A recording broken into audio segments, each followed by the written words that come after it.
Libra, hi! Welcome to Mr. Queen PH. At ang reading na to is about your future self. This is a timeless reading. Anytime na mapanood nyo to, as long as makaka-resonate kayo, this reading is for you. If you're interested in private readings, meron tayong link sa description at sa pinned comment. Pakicheck nyo na lang information kung paano mag-book for a private reading. And please subscribe to our channel to show your support. Like, share this video, at comment na rin kayo kung kayo ay naka-resonate. Okay, Libra. Let's see. Tingnan muna natin yung timeline. Ano ba yung timeline ninyo for this reading into the future? Okay. Uy, 5 years from now. So, medyo matagal-tagal pa to, no? Pero, di ba, yung pandemic nga, 5 years ago yun, eh. O, ang bilis lang ng pangyayari. So, let's see what's coming to you 5 years from now for Libra. Okay, you have Gabo, this is Suwilu, and this is Manas. So, I think 5 years from now, you will meet yung mga taong magiging supportive sa'yo sa mga gusto mo, people na in alignment of your energies, mga soul family mo. You will also be more self-aware. Ibig sabihin nun, maaring magkakaroon ka ng spiritual awakening, major spiritual awakening, and you will meet yung mga tao na in alignment sa paniniwala mo. This can be any belief system, no, na meron ka. Kasi Suwilu is also about energy, illumination, joy, light. So, in the next 5 years from now, you will gain a lot of strength, no? Maaring itong panahon na to, going 5 years, magpo-focus ka sa pagpapalakas ng iyong sarili, pangangatawan mo, mas magiging vibrant ka, yung tipong very, very positive yung outlook mo sa buhay. And dahil doon, no, with Gabo energy here, you will attract more opportunities and blessings and growth and gifts. So maaring may mga important na mga regalo na matatanggap ka. And isa pa doon is hindi lang ikaw yung makakatanggap ng regalo, ikaw rin yung magbibigay ng regalo sa iba. 'Di ba? Masarap yung pakiramdam na ikaw ay nakakapagbigay ng gift or kasiyahan sa iba. Let's see what else. Some of you naman will tap into your creative talents and skills. What brings you joy, what your passion is, no? What you are passionate about. Maaring may ihuhone ka na skills and talents. You have the Knight of Pentacles, the Five of Pentacles. Meron ka maayos na financial struggle sa buhay mo. 5 years from now, maaring meron kang maipapaayos na bahay, property, 5 years from now. Maaring makakabili ka ng sarili mong lupa, tapos mapapatayuan mo siya ng bahay na gusto mo. So, kumbaga para siyang major change na, major transformation wherein iba yung sitwasyon mo before kesa sa magiging situation mo 5 years from now. Na when you look back, na yung isip mo na, ay, kaya pala pinagdaanan ko yung struggle na yon kasi ito pala yung kapalit, ganon.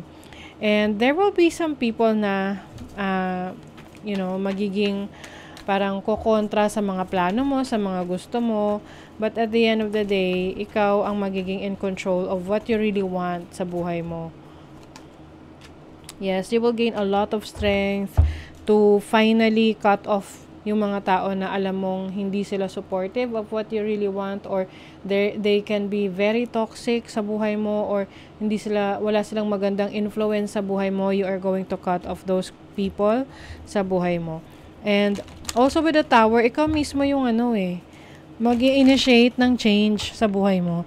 Kasi kahit naman ano yung sasabihin ng iba or isasuggest ng iba sa'yo, kung hindi manggagaling mismo yung desisyon sa sarili mo, hindi rin naman yan mangyayari or hindi mo rin magagawa.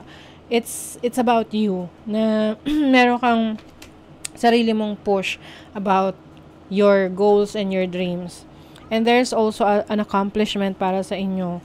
Kung kayo ay may balak na mag-abroad, tumira sa ibang bansa, mag-relocate, mag-trabaho doon. So, I see 5 years from now, ma-achieve mo yan.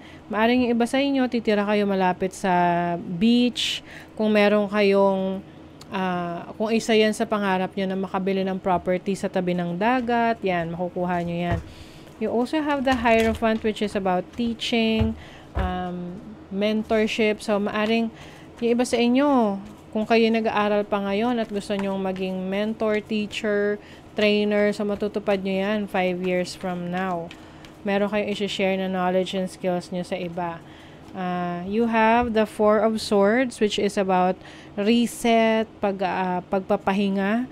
So, 5 years from now, I think, mas magbibigay ka rin ng attention sa sarili mong kalusugan. Alam mo kung kailan ka dapat magpahinga. Or, mas marami kang time para mag-relax, mag-enjoy, no? You have the Empress. So, this is abundance, prosperity, opportunities. Kung ikaw ay nagbabalak na magka-baby, no? Wala ka pang family ngayon. 5 years from now, maaaring ikaw ay magsisettle down or magkakaanak ka 5 years from now. You have the High Priestess and the Hermit. I think you will also develop your psychic abilities, your spiritual gifts. You may be a spiritual teacher, spiritual advisor, spiritual leader. Mas may enjoy mo rin yung peace of mind, yung katahimikan. Maaring i-isolate mo yung sarili mo sa iba, na mas gusto mo na namumuhay ka sa isang lugar na kung saan tahimik, wala masyadong issue, walang mga nanggugulo sa'yo, walang mga nangingialam sa'yo. You also have the Six of Pentacles.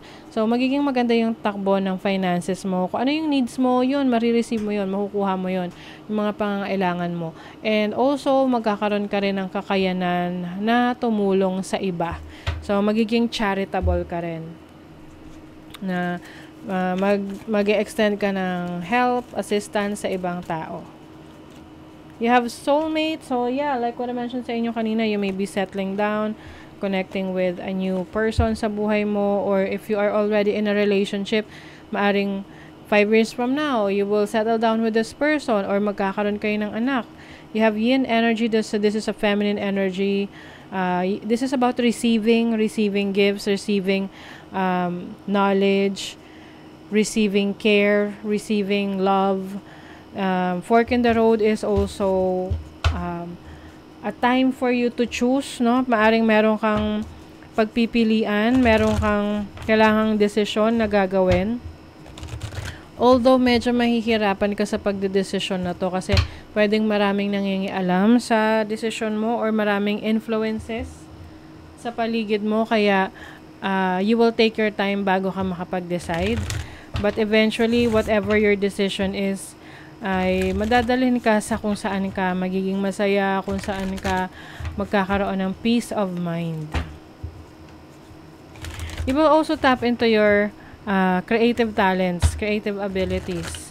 Ang creativity naman, napakalawak niyan eh. Kahit ano pwedeng you can create.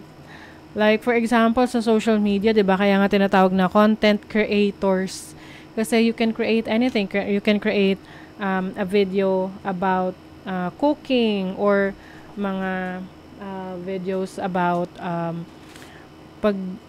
parang assisting other people or parang teaching others to do something. Parang ganon.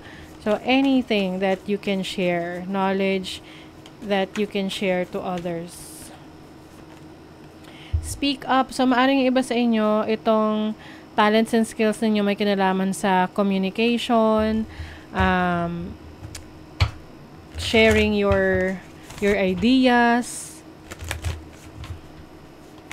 sharing your truth. Sovereign. You are the queen or king of your life. Treat yourself like royalty. Yes. So, maaring meron kang position, a certain position na ma-achieve.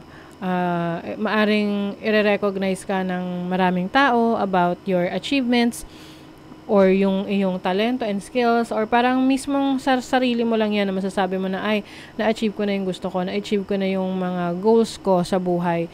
So, this is a long road for you, but maraming opportunities for you for growth, for transformation, for focusing on yourself and improving yourself and achieving your goals. Okay, so that is your reading, Libra. Thank you so much. See you again.